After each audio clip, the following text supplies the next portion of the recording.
No es una desaparición más. No es un caso aislado.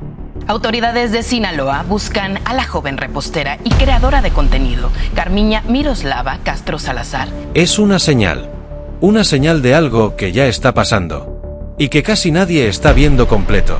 A 2 meses del levantamiento de Nicolette, otra influencer en Sinaloa, se reporta la desaparición de otra influencer. Se trata de Carmiña Castro. Una creadora de contenido, una repostera, una vida aparentemente normal. Y de pronto, desaparece en Culiacán. De acuerdo con su ficha de búsqueda, Carmiña Castro fue privada de libertad la tarde del domingo 29 de marzo en el sector norte de Culiacán, Sinaloa. Pero lo que pasó después es lo que realmente importa. Se llama Carmina Castro.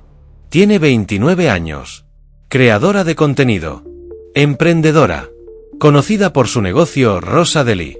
3 hombres armados la subieron a una camioneta gris y desaparecieron con ella frente a su esposo y su hijo, en pleno día, a las 6 de la tarde, en Culiacán.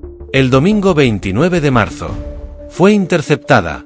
Un grupo armado. Sin aviso. Sin margen. Y desde ese momento, no volvió a aparecer. Las autoridades activaron el protocolo ALBA. Pero hay algo importante aquí.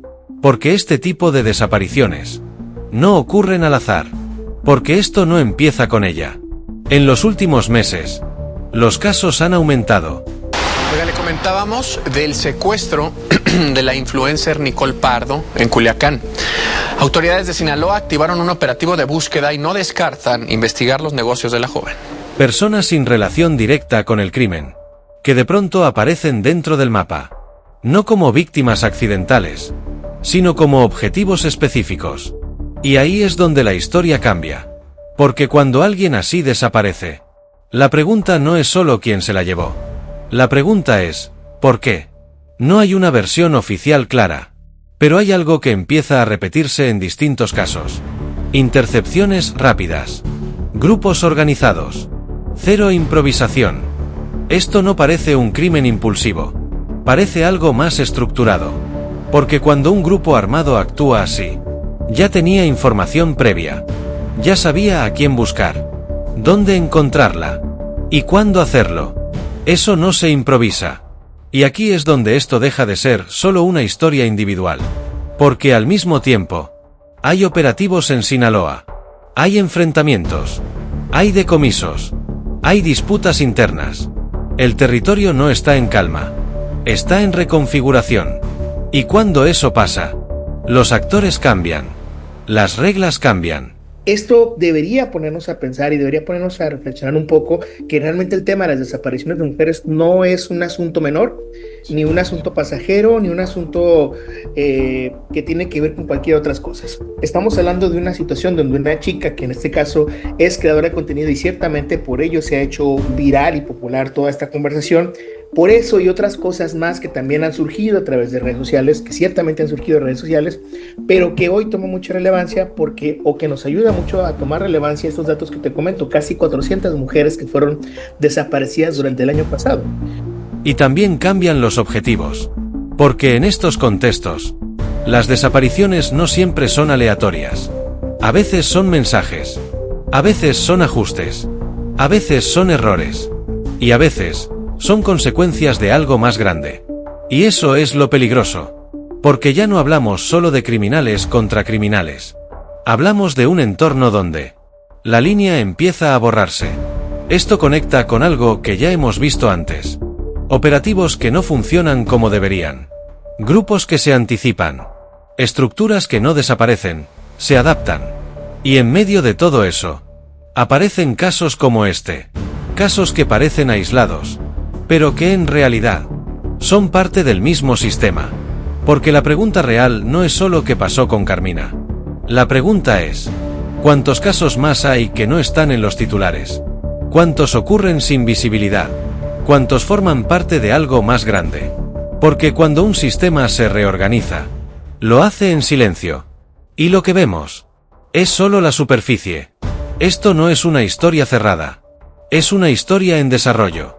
Y lo que ocurra en los próximos días puede decir mucho más de lo que parece.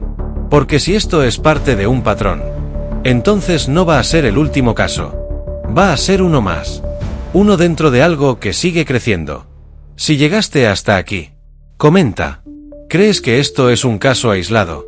¿O parte de algo mucho más grande? Pero hay algo que hace este caso aún más delicado. No ocurre en cualquier lugar. Ocurre en Culiacán, uno de los puntos más sensibles del país.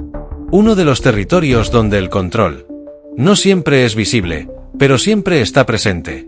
En los últimos años, esta ciudad ha sido escenario de operativos, capturas, enfrentamientos y reacomodos internos. Y cada uno de esos eventos deja algo detrás.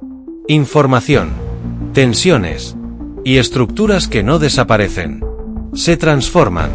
Por eso, cuando ocurre una desaparición como esta, no puede analizarse de forma aislada. Forma parte de un entorno mucho más complejo. Porque cuando hablamos de grupos organizados, hay algo que muchas veces se pasa por alto. No reaccionan, anticipan, observan rutinas, detectan patrones, identifican momentos vulnerables y actúan cuando tienen ventaja total. Eso explica algo importante: la rapidez, la precisión y la ausencia de errores. Porque en estos escenarios no hay improvisación, hay planeación. Y cuando hay planeación, hay información detrás. Aquí es donde todo cambia. Porque este caso no solo habla de una desaparición. Habla de acceso. Acceso a información. Acceso a ubicaciones. Acceso a movimientos. Y eso abre una pregunta incómoda. ¿Quién está viendo? Porque en estos contextos, la información es poder. Y quien tiene información, siempre llega primero. Y esto no se queda en Sinaloa. Lo que estamos viendo aquí empieza a replicarse en distintas partes del país. Casos distintos, contextos distintos, pero con algo en común: precisión, rapidez y cero improvisación. Eso no es coincidencia, es un patrón. Y cuando empiezas a ver el patrón completo, el problema deja de ser un caso y se convierte en algo mucho más grande. Porque si esto es parte de una estructura, entonces no estamos viendo caos. Estamos viendo organización. Y eso cambia todo. Porque el caos es impredecible. Pero un sistema se adapta, se reorganiza y sigue operando. Y ahí es donde está el verdadero problema.